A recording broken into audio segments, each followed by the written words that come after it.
खबरों का lunch box. नमस्कार, मैं हूं अमन गुप्ता और आप सुन रहे हैं रेडियो मनी 9 पर खबरों का लंच बॉक्स। नहीं घट रही है खुदरा महंगाई, क्या सस्ते हो जाएंगे इलेक्ट्रिक व्हीकल और किस बैंक के सेविंग अकाउंट्स में महिलाओं को मिल रहा है 7% ब्याज, बताएंगे आपको। और इसके अलावा भी हैं बिजनेस फाइनेंस से जुड़ी कई खबरें। तो शुरू करते हैं खबरों का लंच बॉक्स। मामूली गिरावट के बाद भी आरबीआई के सराहनीय स्तर से ज्यादा रही खुदरा महंगाई। फरवरी में 6.44% रही खुदरा महंगाई। जनवरी में ये थी 6.52%। खाने का सामान और ईंधन की कीमतों में नरमी आने से खुदरा महंगाई में आई कमी। खाद्य वस्तुओं की महंगाई दर फरवरी में घटकर रही 5.95%। महंगाई पर काबू पाने के लिए आरबीआई फिर बढ़ा सकता है रेपो रेट। रेपो रेट और बढ़ने से कर्ज की ब्याज दरों में होगा इजाफा। आईडीबीआई बैंक ने अलग अलग स्कीम पर बढ़ाई ब्याज दरें। बैंक ने अलग अलग अवधि के एमसीएलआर में किया इजाफा। 3 साल की एमसीएलआर है 9.5%। एमसीएलआर बढ़ने से महंगे हो जाएंगे इससे जुड़े कर्ज। बैंक ने 2 करोड़ से ज्यादा की एफडी पर भी ब्याज दरों को बढ़ाया। बैंक बल्क एफडी पर देगा सबसे ज्यादा 7.61% ब्याज। फरवरी में मिले लिथियम ब्लॉक की नीलामी करेगी सरकार। खान मंत्री प्रहलाद जोशी ने दी ये जानकारी। इससे सस्ते हो सकते हैं इलेक्ट्रिक व्हीकल। ईवी में इस्तेमाल होती है लिथियम आयन बैटरी। भारत में इसकी कमी होने की वजह से आयातित पुर्जों को करना पड़ता है इस्तेमाल। भारत में कच्चा माल मिलने से ईवी की कीमत में आ सकती है कमी। इटली में 1000 कर्मचारियों को काम से निकालेगी वोडाफोन। कुल कर्मचारियों के लगभग 5वें हिस्से की छंटनी करेगी टेलीकॉम कंपनी। राजस्व घटने के बाद लागत कम करने के लिए की जा रही है यह छंटनी। भारत में भी ठीक नहीं है वोडाफोन की वित्तीय हालत और आने वाले समय में गहरा सकते हैं भारतीय कर्मचारियों पर भी संकट के बादल।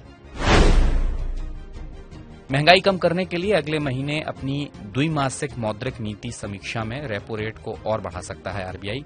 डीबीएस ग्रुप रिसर्च ने नीतिगत दरों में 1/4% की वृद्धि का जताया अनुमान। जून जुलाई में आने वाला मानसून आगे की रणनीति के लिए होगा अहम। ब्याज दर बढ़ने से मुद्रास्फीति में आ सकती है कमी। होम, कार और पर्सनल लोन की घट सकती है डिमांड। आयकर विभाग ने वित्त वर्ष 2019-20 के आईटीआर में गलत आय बताने वाले 68,000 लोगों को ई सत्यापन के लिए चुना।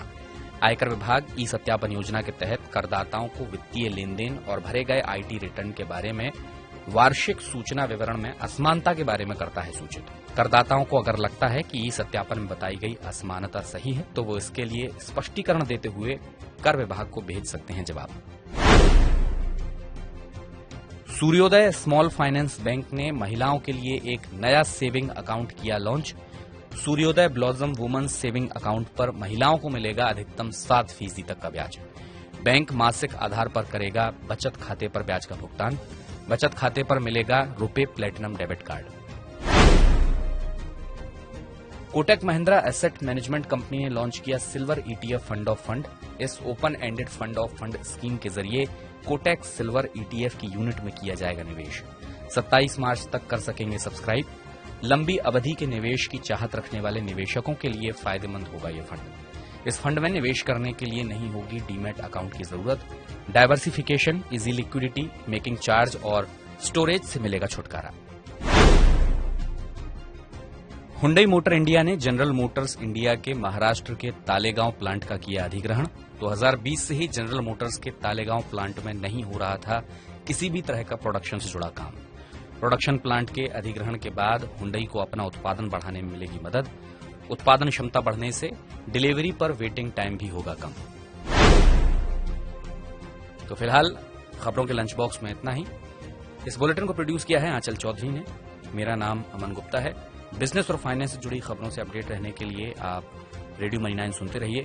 साथ ही साथ आप मनी 9 का मोबाइल ऐप जरूर डाउनलोड कर लीजिए। कल से मनी 9 का फाइनेंशियल फ्रीडम समिट भी शुरू हो रहा है, जिसमें पॉलिसी मेकर से लेकर अर्थ जगत से जुड़े हुए तमाम दिग्गज लोग शामिल हो रहे हैं। तो उनको सुनना मत भूलिएगा। अभी मुझे दीजिए इजाजत, चलता हूं। नमस्कार। खबरों का लंच बॉक्स।